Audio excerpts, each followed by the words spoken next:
What's up everybody, the Blue Fang here, and today I'm back with another part of what if Naruto was an Otsutsuki. It took a while for the like goal to be hit, so I'm wondering if this series could still keep going, and if you guys still like it. For me to find out, I'm gonna make the like goal at 400 likes for today's video. Now let's just see if you guys still want this what if, and how good it does on the channel, as I don't like doing what ifs that do bad on the channel, because it would affect it badly.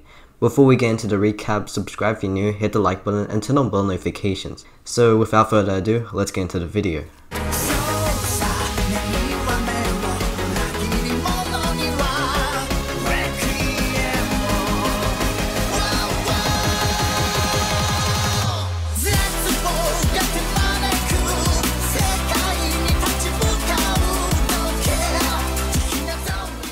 So last time we left off with Naruto gaining every chakra he could find from absorbing all of the Uchiha clan. He even had killed Itachi due to his rising Otsutsuki urge. He left Sasuke alone though, as he had already finished absorbing enough.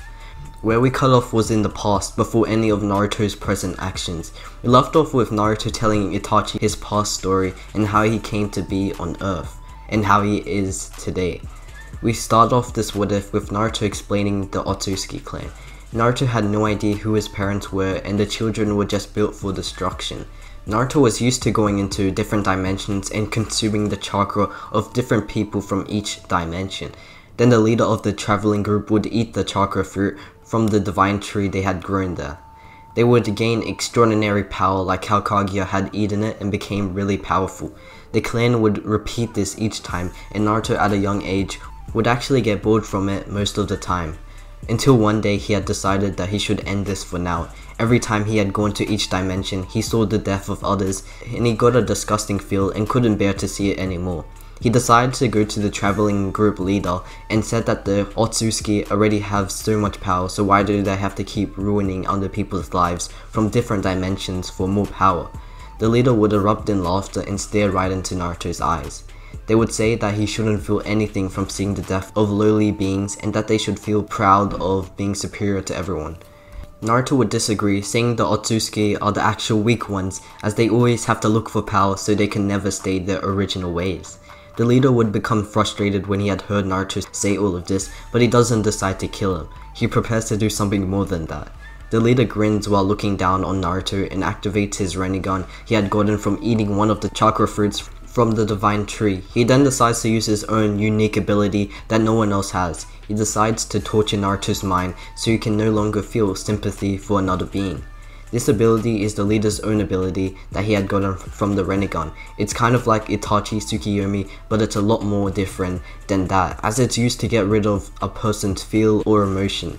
It would go for a long time, but Naruto is eventually released from it, no longer able to think of wanting to end the Otsutsuki clan's want of chakra. Naruto then continues with the leader and the other clan members to absorb another dimension. A while after that, Naruto would get even more bored, and the events that happened at the start of this what if from part 1 goes the same way. We cut back to the present day with Naruto gliding through the air. He had just remembered this memory and is now wondering if there even is a way for him to get his true emotions back. He still wouldn't feel the right way though, as he had killed his friend and his clan, but he just wants to experience it once again. But now at the moment, his objective is to hunt down the rest of the Biju so he can get information on the Sage of Six Paths. Kurama decided to work with Naruto without any bad intentions, with Naruto not really minding as much.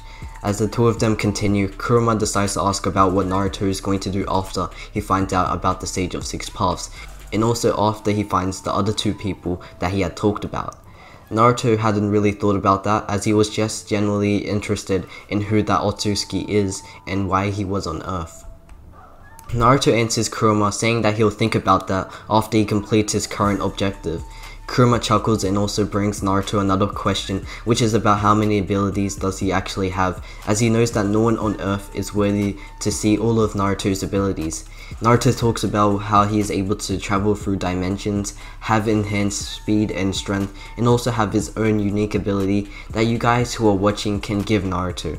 Put down in the comments which kind of unique ability Naruto can have, because Kaguya had her own one, which was the all-killing Ash Bones, so now you guys can give Naruto his own one in the comments below. Now back to the what if.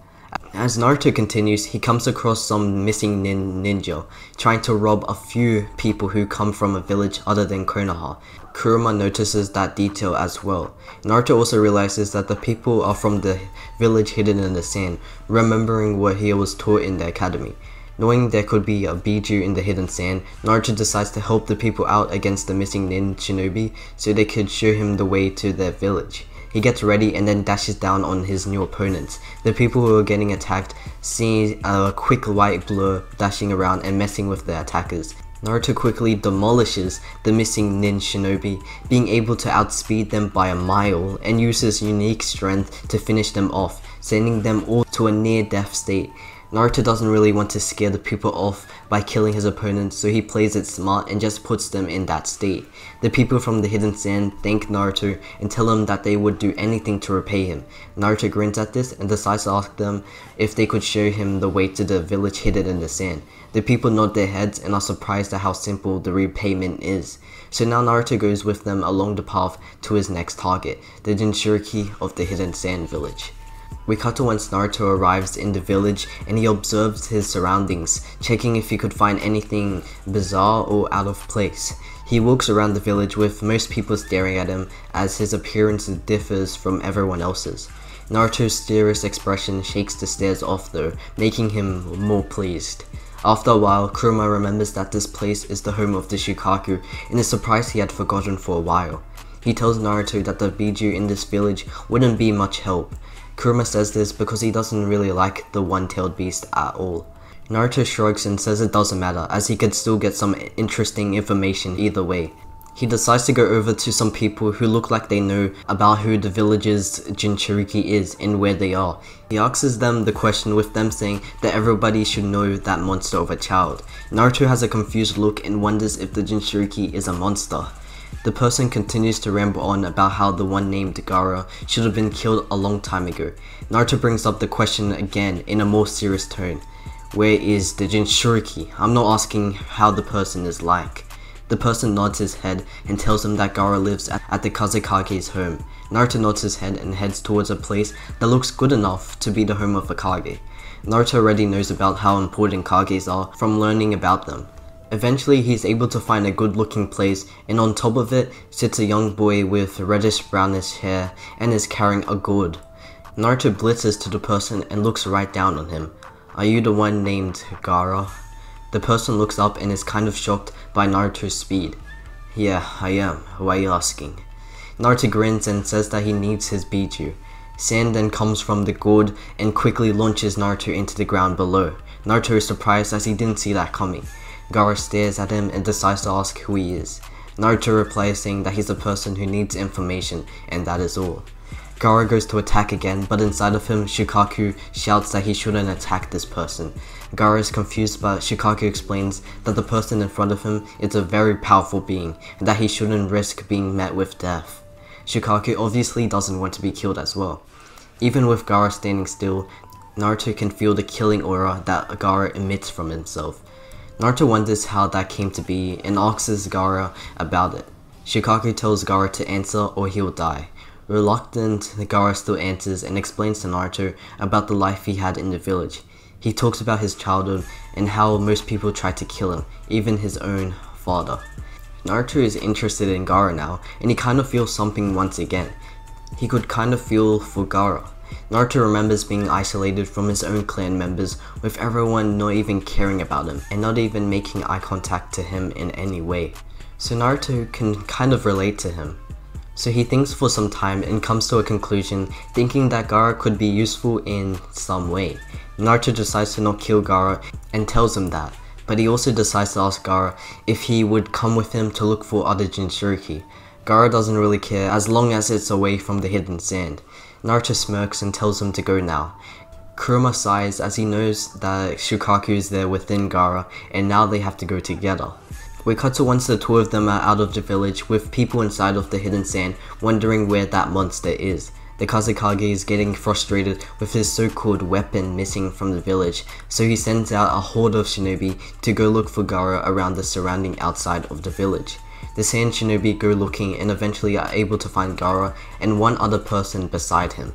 Both Naruto and Gaara sense them and know that they're going to get in their way, so they both attack at once, going to eliminate their pursuers. Gaara uses his sand to crush them, and Naruto uses his insane strength to punch holes into them, easily killing them off.